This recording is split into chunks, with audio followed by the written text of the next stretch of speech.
ओडिशा के बालासोर जिले में शुक्रवार शाम भीषण ट्रेन हादसे को लेकर सुप्रिया श्रीनेत ने पीएम और बीजेपी से तीखे सवाल पूछे हैं। 3 दिन से ज्यादा हो गए हैं जिसको सदी का सबसे भयावह रेल हादसा कहा जा रहा है और आज भी सरकार की तरफ से सिर्फ और सिर्फ ध्यान भटकाने का काम किया जा रहा है। लेकिन कुछ बोलने से पहले कुछ आंकड़े आपके सामने रखने जरूरी है और क्या कोशिशें चल रही हैं उसके बारे में बात करनी चाहिए। भारतीय रेल रोजाना करीब 2 करोड़ 20 लाख लोगों को अपने गंतव्य तक पहुंचाती है। मतलब ऑस्ट्रेलिया की पूरी आबादी इस देश की रेल पटरियों पर रोज होती है। पर ऐसे लोगों के सफर की सुरक्षा की चिंता करने के बजाय आज सरकार क्या कर रही है? कहानियां गढ़ रही है, साजिश रचने की थ्योरियां बता रही है, एक इंद्रजाल बनाने की कोशिश की जा रही है। 288 लोग मतलब 300 करीब लोगों की जान चली गई है और आज भी इस सवाल का जवाब नहीं है कि इन मौतों का जिम्मेदार कौन है। और रेल से कौन सफर करता है? रेल से इस देश का आम आदमी सफर करता है। तो जब कल हम और आप या आपके परिजन, आपका परिवार, आपके मित्र, इस देश के लोग जब रेलगाड़ी में बैठेंगे तो ये याद रखिएगा, आप ये सफर अपने रिस्क पर कर रहे हैं क्योंकि सरकार की कोई जिम्मेदारी नहीं है। कहा नैतिकता लेकर नैतिक जिम्मेदारी का वहन करते हुए सरकार को और इनके मंत्री को इस्तीफा देना चाहिए और कहा नई नई थ्योरी, एक इंद्रजाल रच दिया गया है, डेलिबरेट इंटरफेरेंस, मतलब जानबूझकर हस्तक्षेप किया गया इसलिए ट्रेन डिरेल हो गई और अब सीबीआई को जांच सौंपी जाएगी। लेकिन अगर यह दुर्भाग्यपूर्ण नहीं होता तो शायद हास्यास्पद होता कि जब अभी राहत का बचाव का कार्य चल ही रहा था तो एक मालगाड़ी भी वहीं पर डिरेल हो जाती है। तो यह भी साजिश थी, यह भी नेहरू जी की गलती थी, यह भी कांग्रेस की सरकारों की गलती थी कि अभी राहत कार्य चल रहा है और वहां पर एक ट्रेन और डिरेल हो जाती है। जवाबदेही का जा नहीं है इस सरकार में। अब सीबीआई को जांच सौंपी गई है और सवाल आज यह है कि क्या सीबीआई और एनआईए जैसी एजेंसीज वाकई में कुछ कर पाएंगी? क्योंकि मैं आपके सामने यह बताना चाहती हूं कि 2016 में कानपुर में एक बड़ा रेल हादसा हुआ था।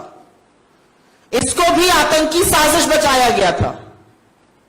एनआईए को केस सौंपा गया, रेल मंत्रालय ने चिट्ठी लिखी होम मिनिस्ट्री को, एनआईए को केस सौंपा गया। कानपुर के रेल हादसे की बात कर रही हूं, 152 लोगों की मौत हुई थी। 2017 में कुनेरू आंध्र प्रदेश में रेल डिरेलमेंट हुआ, बड़ा हादसा हुआ, 40 लोगों की मौत हुई। तुरंत बजाय जिम्मेदारी तय करने के, जवाबदेही तय करने के, जांच एनआईए को, नेशनल इन्वेस्टिगेटिव एजेंसी को सौंप दी गई। 7 साल हो गए हादसे के और आज एनआईए एक तय हो कि यह साजिश थी और सरकार की और सिस्टम की विफलता के कारण यह एक्सीडेंट नहीं हुए थे। 7 साल बाद भी चार्जशीट दायर नहीं हुई है। असलियत यह है कि सिस्टम की विफलता, सिग्नल सिस्टम की विफलता, इंटरलॉकिंग क्या दिक्कतें, जो ट्रैक का रखरखाव नहीं हो रहा, उसकी दिक्कतों के चलते यह हो रहा है। लेकिन सीबीआई और एनआईए जैसी उत्कृष्ट एजेंसीज जो एक्चुअली इंटरपोल की नोडल एजेंसीज यहां पर हैं, जिनका काम है बड़े बड़े अपराधों की तफ्तीश करना, उनको इसमें शामिल करके अपने ऊपर से ध्यान भटकाया जाता है। यह पूरी तरह से साफ है कि कमिश्नर ऑफ रेलवे सेफ्टी इसकी जांच कर सकता है, सीआरएस, उनके पास टेक्निकल एक्सपर्टीज है इसकी जांच करने के लिए। क्यों नहीं उनसे जांच कराई जा रही है? क्यों सीआरएस को सिर्फ अब 8 से 10% रेल हादसे के केसेस की जांच कराई जाती है? मेरे कुछ सवाल हैं। आप सीबीआई से नहीं, आप एनआईए से, किसी से भी जांच करा लीजिए, लेकिन क्या अब सीबीआई ढूंढेगी कि मरम्मत और नए ट्रैक के बजट को 2018-19 से घटाकर के बजट को घटाकर 2020 तक 7,400 करोड़ का क्यों कर दिया गया? क्या सीबीआई ये बताएगी कि इस बजट में 23% कटौती क्यों हुई? क्या सीबीआई ये ढूंढेगी कि जब रेलवे चिंतन शिविर हुआ तो हर जोन को सुरक्षा पर बोलना था, सबको चुप करके क्यों बैठा दिया गया और एक ही जोन को बोलने की इजाजत क्यों दी गई? और क्या सीबीआई ये ढूंढेगी कि उस चिंतन शिविर में सिर्फ वंदे भारत और कितना रेवेन्यू रेलवे से निकल सकता है पर चिंता क्यों हो रही थी? सुरक्षा की बात क्यों नहीं हो रही थी? क्या सीबीआई ये ढूंढेगी कि जो CAG controller and auditor general की लेटेस्ट रिपोर्ट है जो बताती है कि 2017 से 2021 के बीच में 10 में से करीब 7 हादसे पटरी से उतर जाने, डीरेलमेंट के कारण हुए, वो क्यों हुए? क्या सीबीआई ये ढूंढेगी कि ईस्ट कोस्ट रेलवे में सुरक्षा के लिए रेल और वेल्ड का परीक्षण क्यों नहीं हुआ इस दौरान? 10 में से 7 हादसे डीरेलमेंट की वजह से होते हैं और ईस्ट जोन जहां बालासोर में एक्सीडेंट हुआ वहां पर इसका परीक्षण तक नहीं किया जाता है 4 सालों में। क्या सीबीआई ये ढूंढेगी? क्या सीबीआई ये ढूंढेगी कि रेल राष्ट्रीय कोष का फंडिंग 79% क्यों घटा दी गई? क्या सीबीआई ये ढूंढेगी कि 20,000 करोड़ रुपए आवंटित करना था, वो पैसा क्यों नहीं आवंटित करा गया ट्रैक की मेंटेनेंस के लिए? ये सवाल आपसे पूछ रहे हैं। क्या सीबीआई का ये काम है? क्या सीबीआई ये ढूंढेगी कि 3 लाख रिक्त पद क्यों है? क्या सीबीआई ये ढूंढेगी कि 8,000 पद जो पीएमओ और कैबिनेट कमेटी को भरे जाने थे वो क्यों नहीं भरे गए? क्या सीबीआई ये ढूंढेगी कि लोको चालक जो अत्यंत संवेदनशील और सुरक्षा से निहित काम करते हैं उनको 12-12 घंटे से ज्यादा की ड्यूटी क्यों कराई जा रही है? लोको चालकों की कमी क्यों है? आज सवाल यह है कि सीबीआई का काम क्या है, एनआईए का काम क्या है? 7 साल पहले आपने एनआईए को 2 जांचें दी थी, आज तक चार्जशीट नहीं दाखिल हो पाई, तो क्या उन परिजनों को पूछने का हक है कि यह सरकार की विफलताओं के कारण हुआ, दोष कहीं और क्यों मढ़ा जा रहा है? और एक बात और है, ऐसी उत्कृष्ट एजेंसीज को जब आप इस तरह की जांच देते हैं जिनमें उनकी कोई टेक्निकल एक्सपर्टीज नहीं है, तो आप कहीं ना कहीं उनके ऊपर भी एक सवालिया निशान लगवाने की कोशिश करते हैं। सबको लगता है एनआईए क्यों? एनआईए का काम है टेरर को इन्वेस्टिगेट करना। जो आपके ट्रैक के चलते हो रहा है, जो इंटरलॉकिंग की विफलता के चलते हो रहा है, जो सिस्टम फेलियर के चलते हो रहा है, जो मेंटेनेंस की दिक्कत से हो रहा है, उसके बारे में क्या होगा? और एक बात यह सच है कि लोकतंत्र में चुनी हुई सरकार आज लगातार जवाबदेही से भाग रही है।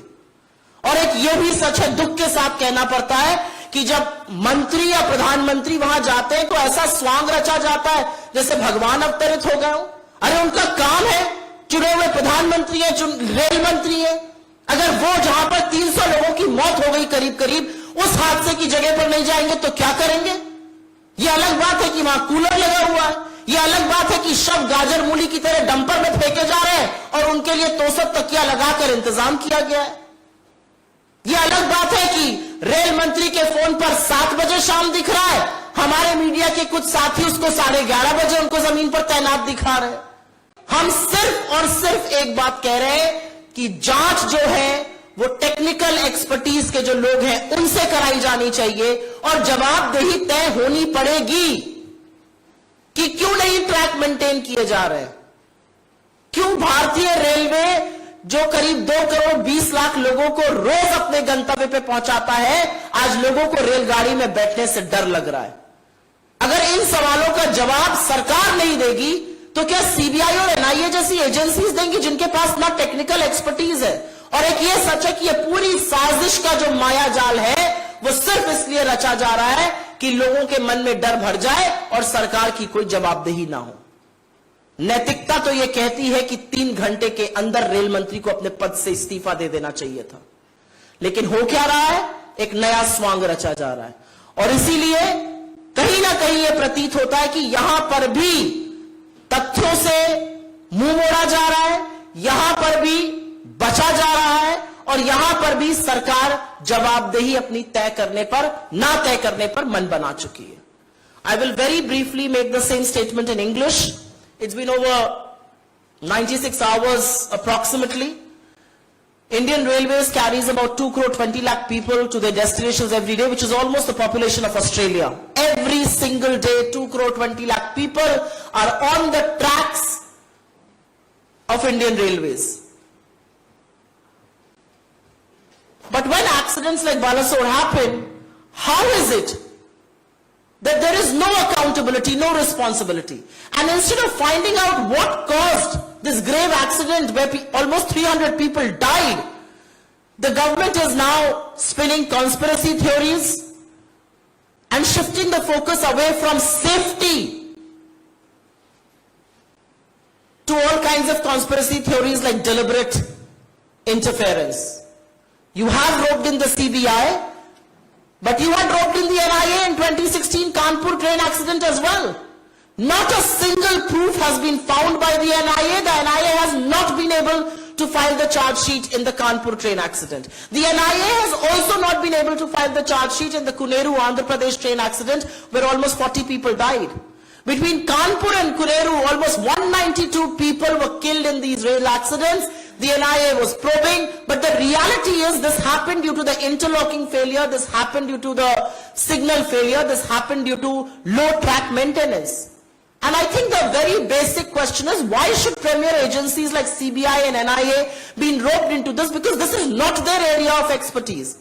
Why should the CRS not probe into this accident? Why is the CRS being restricted to probe only 8 to 10% of rail accidents that happen? Will CBI find out why are 3 lakh positions vacant?